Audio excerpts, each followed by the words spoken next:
안녕하십니까. 3월 17일 수요일 요향 새벽 묵상 시간입니다. 우리 함께 기도하면서 하나님 앞에 나아가겠습니다. 하나님은 길이 없는 곳에 길을 만드신 하나님이시며, 하나님은 기적을 일으키신 하나님이신 것을 고백합니다. 하나님은 광야에 길을 여시는 하나님이실 뿐 아니라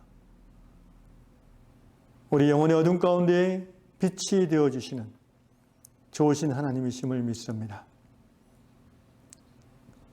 사순절을 지내는 가운데 오늘도 아침 이 시간 하나님의 말씀 앞에 우리를 모아주시고 우리의 영의 눈을 열어 주의 법의 기이함을 보게 해주시니 감사합니다.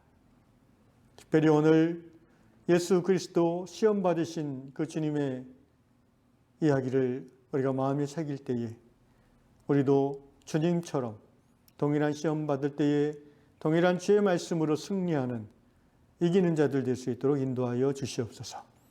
성령님, 이 시간 우리의 영이 하나님의 영의 임재를 느끼고 감지하도록 은혜 베풀어 주시고 그 하나님의 영을 갈망하는 이 아침에 은혜의 시간 되게 하여 주시옵소서. 예수님의 이름으로 기도하옵나이다. 아멘. 찬송가 312장입니다. 너 하나님께 이끌리어 일평생 주만 바라며 너 하나님께 이끌리어 일평생 주만 바라며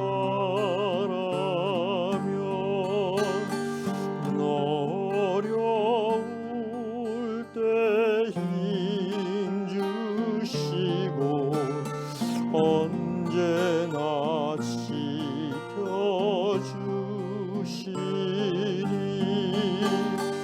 주 크신 사랑 믿는 자 그 반석 위에 서리라. 너 설레는 맘 가다듬고 희망 중 기다리면서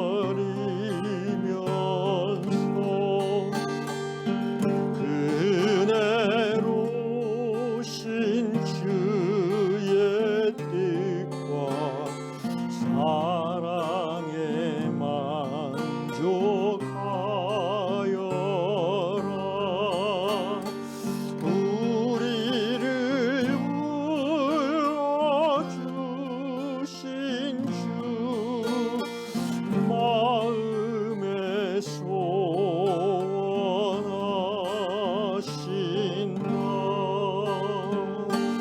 주 찬양하고 기도하며 내 본분 힘써 지키라. 주 약속하신 모든 은혜 내게서 이루어지리라. 참되고 의지하는 자 주께서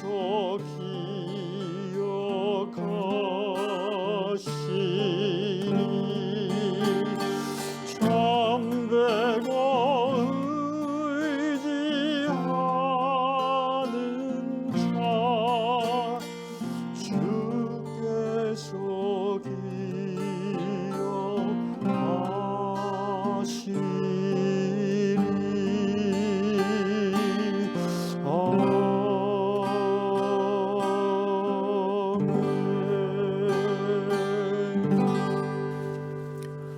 오늘 이 아침에 주시는 하나님의 말씀 마태복음 4장 1절로 11절 말씀입니다. 받들어 읽겠습니다. 그때 예수께서 성령에게 이끌려 마귀에게 시험을 받으러 광야로 가사 40일을 밤낮으로 금식하신 후에 줄이신지라. 시험하는 자가 예수께 나와서 이르되 내가 만일 하나님의 아들이거든 명하여 이 돌들로 떡덩이가 되게 하라. 예수께서 대답하여 이르시되 기록되었을 때 사람이 떡으로만 살 것이 아니요 하나님의 입으로부터 나오는 모든 말씀으로 살 것이라 하였느니라 하시니, 이에 마귀가 예수를 거룩한 성으로 데려다가 성전 꼭대기에 세우고 이르되 내가 만일 하나님의 아들이거든 뛰어내리라. 기록되었을 때 그가 너를 위하여 그의 사자들을 명하시리니 그들이 손으로 너를 받들어 발이 돌에 부딪히지 않게 하리로다 하였느니라. 예수께서 이르시되 또 기록되었을 때 주 너의 하나님을 시험하지 말라 하였느니라 하시니, 마귀가 또 그를 데리고 지극히 높은 산으로 가서 천하 만국과 그 영광을 보여 이르되 만일 내게 엎드려 경배하면 이 모든 것을 내게 주리라. 이에 예수께서 말씀하시되 사탄아 물러가라. 기록되었을 때 주 너의 하나님께 경배하고 다만 그를 섬기라 하였느니라. 이에 마귀는 예수를 떠나고 천사들이 나와서 수종드니라. 아멘. 오늘 마태복음 4장 예수께서 시험 받으시는 장면입니다. 읽으면서 제 안에 이런 생각이 들었습니다. 예수님이 시험을 받다니. 그것도 4장 1절에 보니까 성령에 이끌려 마귀에게 시험을 받으러. 이게 문맥이 좀 자연스럽지 않지 않습니까? 그리고 보통 성령에 이끌리면은 은혜를 받는 거지, 성령에 이끌려 마귀에게 시험을 받으러 광야로 갔다라는 이 표현이 좀 어색합니다. 그러나 곰곰이 생각해 보면 실제 우리 신앙의 삶 속에서 이런 경우가 드물지 않습니다. 이 바로 앞에 예수께서는 성령의 충만을 받으셨습니다. 요단강가에서 세례 요한에게 세례를 받으실 때에 하늘이 열리고 하나님의 성령이 비둘기같이 그 머리 위에 임하셨습니다. 성령 충만함을 받으셨죠. 그 이후에 바로 또한 성령의 인도하심 속에 마귀에게 시험을 받으시는 겁니다. 이것은 오늘 우리의 신앙의 삶의 경계가 될 수 있습니다. 곧 깊은 은혜를 경험한 후에 우리는 또 큰 시험에 직면하기 쉽다는 것입니다.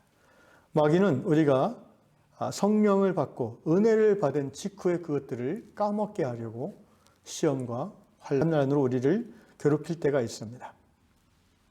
그러나 우리는 또한 예수님처럼 그 모든 환난과 시험조차도 하나님의 크신 인도하신 가운데 있음을 확신하고 말씀으로 주님처럼 승리할 수 있는 줄로 압니다. 예수님이 시험을 받으시는 이유는 뭘까요? 그것은 예수께서 온전한 사람인 것을 증거하고 있습니다. 예수님은 하나님이시지만 이 땅에 오신 온전한 사람이셨습니다. 그 안에 신성과 인성이 함께 내재되어 있었습니다. 그러나 예수님은 그 신성을 사용하지 않기로 결정하셨기에 이 땅에 있는 33년의 삶 속에서 단 한 번도 그 신성으로 역사하시지 않았습니다. 예수님께서 행하신 모든 능력과 기적과 지혜는 신성의 발현이라기보다는 성령의 역사하심으로 받아들여야 될 것입니다. 그래서 예수는 온전한 인간이었고, 그래서 예수는 시험받을 수밖에 없었습니다. 온전한 사람으로 사는 동안 누구나 시험을 겪기 때문입니다.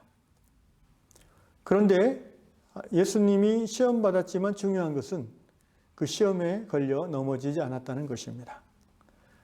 우리가 신앙인으로 살아가는 동안 겪는 모든 시험 예수께서 겪으시지만 단 한 번도 시험에 넘어져서 죄를 짓지 아니하셨다는 것을 히브리서 4장은 말씀하고 있습니다. 오늘 우리도 예수님처럼 인생의 모든 시험 속에서, 환난 속에서 하나님의 말씀을 붙잡고 믿음으로 승리할 수 있다는 우리의 영원한 신앙의 모델로서 예수님을 보여주는 장면이라 할 수 있겠습니다. 물론 힘들지만 하나님의 은총 안에서 끝까지 싸움으로 우리는 승리할 것입니다. 자, 시험의 내용을 구체적으로 살펴보겠습니다. 잘 아시지만 세 가지 시험을 마귀가 걸고 있습니다. 첫째는 40일을 금식하신 후에 예수에게 이렇게 말합니다. 너의 신적 능력을 사용해서 돌을 떡이 되게 해서 너의 배고픔을 채우라. 바로 예수의 온전한 사람 되심을 마귀는 회방하고 있습니다. 사람은 오늘날과 같은 21세기 초과학 시대에도요, 돌을 떡으로 바꾸는 것은 불가능합니다. 다시 말하면 물질 분자를 변형시키는 그런 기술은 없습니다. 그런데 예수님은 하실 수 있죠. 왜냐하면 그분은 모든 물질의 창조자이시기 때문입니다. 그렇지만 또한 예수님이 이 땅에 오시는 사람으로 사시는 동안에 그의 신의 속성을 드러내지 않기를 결정하셨기 때문에 마귀의 이 시험에 넘어가서 돌이 떡이 되게 하고 그것을 먹는다면 예수가 이 땅에 사람으로 왔다는 의미는 퇴색될 수밖에 없습니다. 그것은 곧 하나님의 온 우주 구원의 계획에 심각한 차질이 생기는 것이죠. 그래서 예수께서는 단호하게 말씀으로 거절하셨습니다. 신명기의 말씀이죠. 신명기 8장 3절 말씀을 선포하셨습니다. 사람이 떡으로만 살 것이 아니요 하나님의 입으로부터 나오는 모든 말씀으로 살 것이라. 구약 성경에 나에 대하여 기록된 그 모든 말씀으로 나는 충분히 산다라는 선언이지요. 안타깝게도 역사 속에서 교회는 예수님처럼 이렇게 단호하게 물질의 시험을 이겨내지 못했던 적이 너무나 많이 있는 것 같습니다. 물질의 시험, 먹는 문제, 경제 문제죠. 21세기 우리 특별히 이 자본주의 사회 속에 살고 있는 우리 한국교회의 세속화의 가장 특징적인 모습은 물질의 교회가 물질로 인하여 쪼개지고 갈라지는 그런 현상입니다. 많은 목회자들이 이 돈의 시험에 넘어짐으로 평생 사역을 망치고 양들에게 상처를 주며 교회를 무너뜨립니다. 30년 개척하여 성장시킨 교회 성도들 한 사람 한 사람을 양육하여 중직으로 세워놨지만 은퇴할 시기가 되어서 퇴직금, 사택 이런 돈 문제로 목회자가 마음이 변질되고 교인들과 서로 다투고 심지어 고소고발하며 한 형제 자매된 영적 가족에서 원수가 되는 경우가 우리 주위에 드물지 않게 있습니다. 저는 그런 얘기를 들을 때마다 누구를 위한 목회였던가, 누구를 위한 섬김이었던가 가슴이 아픕니다.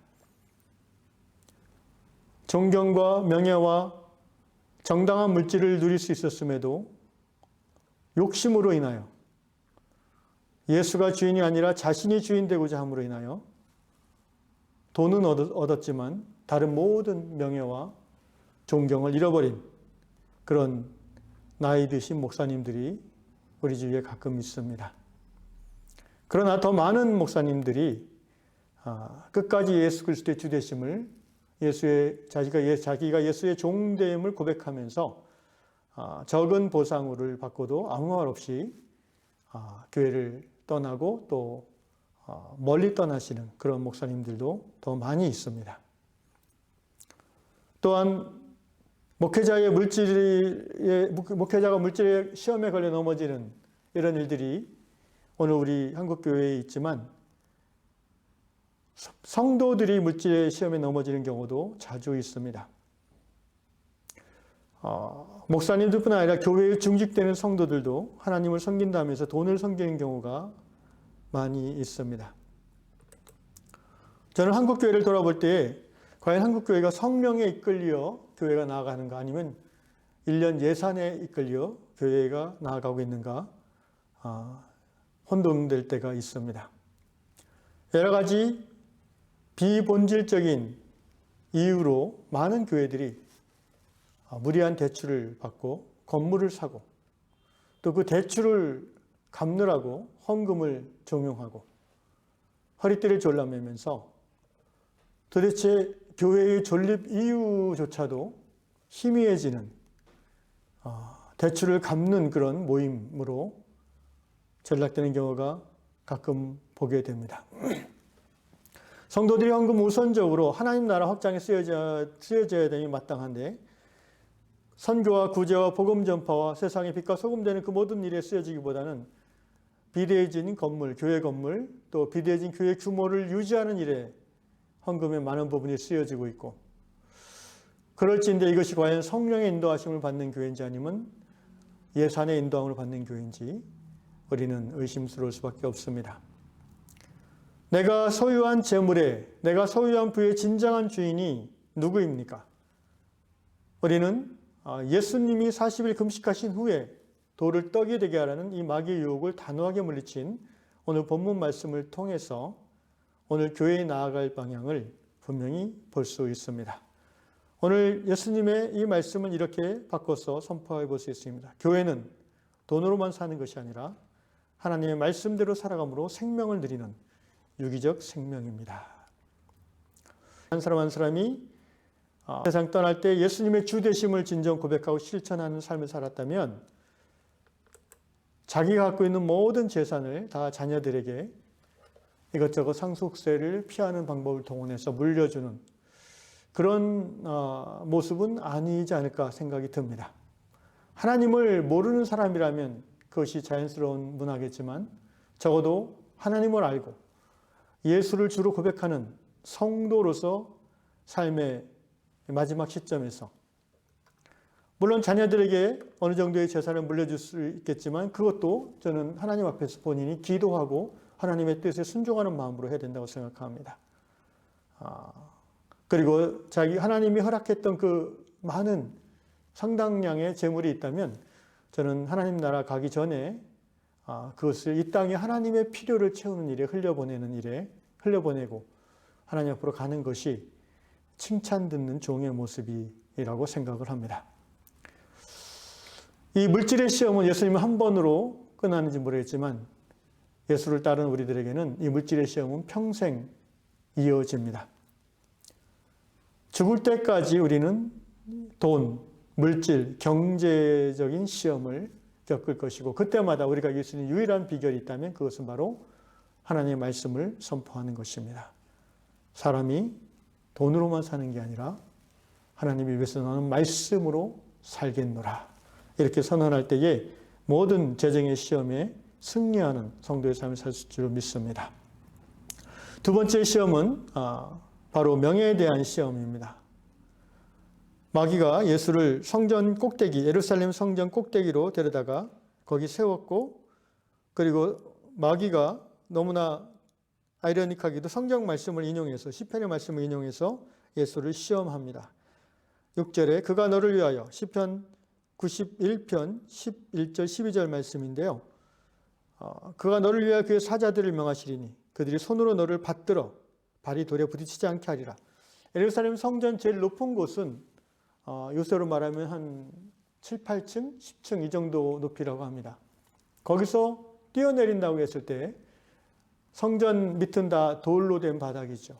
당연히 사람이 살아날 수가 없습니다. 그런데 또 그 성전은 항상 많은 사람들이 모여 있는 곳이죠.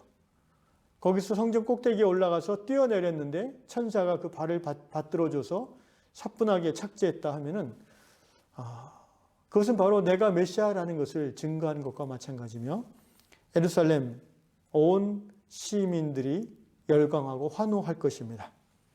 한순간에 최고의 유명 인사요 메시아로 인정받을 수 있는 효과적인 방법이라고 볼 수 있습니다. 그러나 예수님은 이 명예에 대한 시험도 또한 단호하게 거절했습니다. 왜냐하면 그것이 바로 하나님을 시험하는 것이기 때문입니다. 오늘 예수를 따르는 많은 그의 종들이 또는 목회자들이 얼마나 이 명예 때문에 넘어지고 있는지 모릅니다.